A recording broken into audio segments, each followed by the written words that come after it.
chiropractic offices, anything, Give me the connection, let me come out and look at your personal stuff. And a lot of you guys in here use me. Like Mona, she's got a neighbor that a lot of mosquitoes sent to. You sent the mosquitoes to Ian Thomas' house across the street? I did that. Maybe. He won't tell me where they went. She hasn't called me. I know where they went. But, and if you don't pay, I'll bring it back, so, there's no problem. If you guys have any questions? I have a question. Yeah. So, is there a general rule of thumb about what you can plant near your well? So my specific question is, I planted a weeping cherry that I expected to get, maybe 10 feet wide. Mm-hmm. And it's about 30 feet or so from my well, and that thing is literally like 20 or 25 feet wide, and that canopy is gigantic. Well, you want to be careful about that brings up another thing. We saw a lot of root issues, whether it be getting into like your drain field, your septic system, close to a well, it could be possibly causing problems with the roots. We can come in and say, if you have, for example, just a lifted sidewalk, we can, come in, excavate, cut the root, put in a root barrier and solve an issue, whether it be if it's your well, if you're worried about the well, we can do that. We can come in. Unless it's causing an issue, if you have a problem with your well, I probably wouldn't worry about it, but I'd keep an eye on it. But, whether it be a commercial like a college or something where you've got, sidewalk issues, maybe roots growing under it, we can come take care of that, solve that problem. We do a lot of air spading, is high pressure air, and we can excavate all around the root system, without damaging that. And then, deal with what we need to. I have been doing this about 2 years. I have about 25 arborists and people behind me. Many companies out of Greenville. I'm a franchise broker in this area.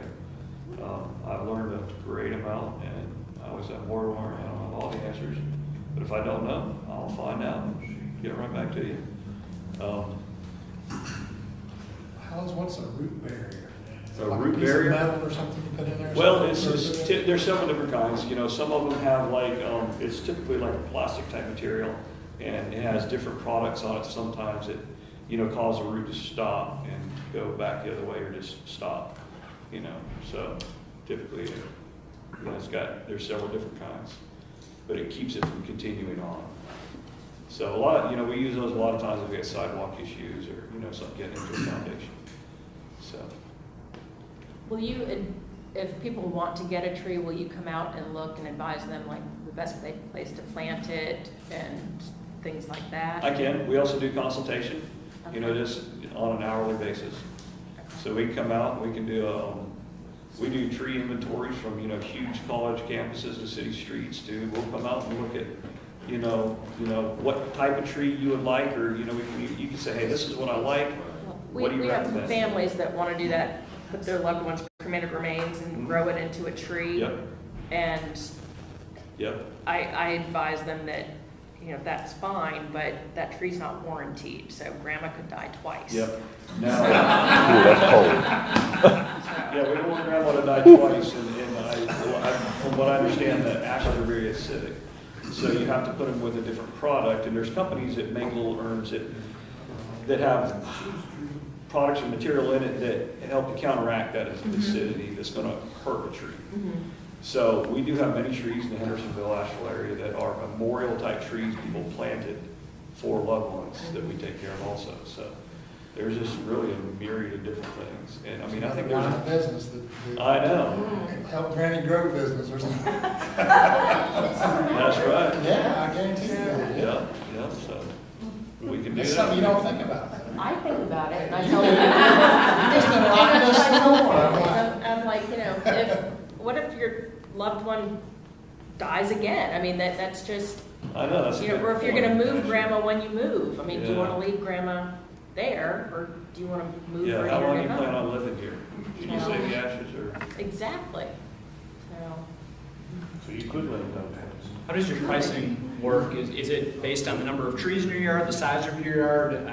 Obviously, the level of treatment. but- There's probably three different ways I look at it. The first is, we do have a minimum to come out. If you get your neighbor on board, I'm always gonna, give you a better deal. It goes up to if, I usually go by square footage. So I look at what I have to treat, what I have to do, and it's based on square footage. If it gets beyond that, sometimes I look at, well, how long is it gonna take me? So I've got 3 different ways. I go from a minimum to a square footage to, how much time is it gonna take me? Sometimes I look at the square footage, and I'm like, man, that's a lot of money. I know I'm only gonna be here, 2 hours or 6 hours or a day. I know how much this is worth an hour. I know what it's worth a day. So I gauge everything on that a lot of times. So that's it. Mosquito treatments, we've got a great plan. I think there's about, for the whole year, for the recommended treatment, there's, I think, 13 treatments. You can start anytime you want. We recommend every 21 days and at a minimum 2 treatments. So Mother's done 1, so we've got 1 more coming for her and her neighbor. And we've seen 1 mosquito since. Oh, no. One. Just one. Last one was the And it wasn't at your house, right? We were real close to the edge of the yard, though, so it could have been another. That's right, the barrier. But yeah, would all, I guess, You can finish your sentence. oh, Okay, so I found out last week that sourwood leaves make a nice soup. So your treatments, would they have any sort of prohibitiveness on eating it? we do need to know stuff like that, whether it be a fruit tree. If you have a fruit tree you want treated, is it something that you're gonna eat? Or is it something that you just wanna solve an issue? We try to stay as organic as possible. We're very cognizant of all the pollinators, bees, different things out there. So there are some products that we've got to be very careful of if we use, and we typically only use the stronger stuff if there's no other option to solve an issue. So that is something that we try to find out, especially with fruit trees. I wouldn't say, sourwoods, a lot of pollinators and bees like sourwoods. Well, and But that is one thing we try to find out. Is that something, is this apple tree something that you're wanting to eat stuff off of, or not? You're just trying to solve an issue.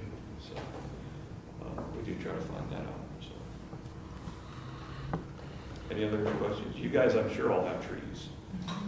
Right? I hate trees. David, do you have trees? You do? Follow-up question. Yes. If you recall the DOT that, got into the smaller animals and eventually made it up to raptors and killed them. How about for the food chain? Like, if we don't eat our apples, the squirrels do. Blackberries get eaten by the birds, things like that. Yeah, well, we're very careful. All the fertilizers we use are very organic. We use a lot of worm compost and different things in our stuff. So, Cool. For the most part, unless we have a huge issue, we're as careful as we can. We're unlike a lot of the other companies out there that just, hey, you got a mosquito, we're going to spray and it's going to kill everything in sight. So yeah.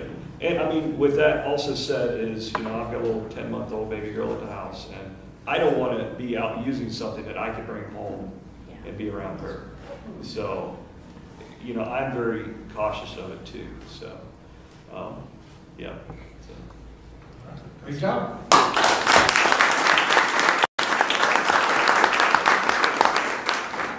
Back to David. You have trees? I got one thing to chainsaw too, though. It's planted too close to my house. Chainsaw, dirty Needs to word. go. Just read the How to Kill a Tree. Oh, no. This one's got to be cut down. It don't even die. All right, Hans, what are you giving away?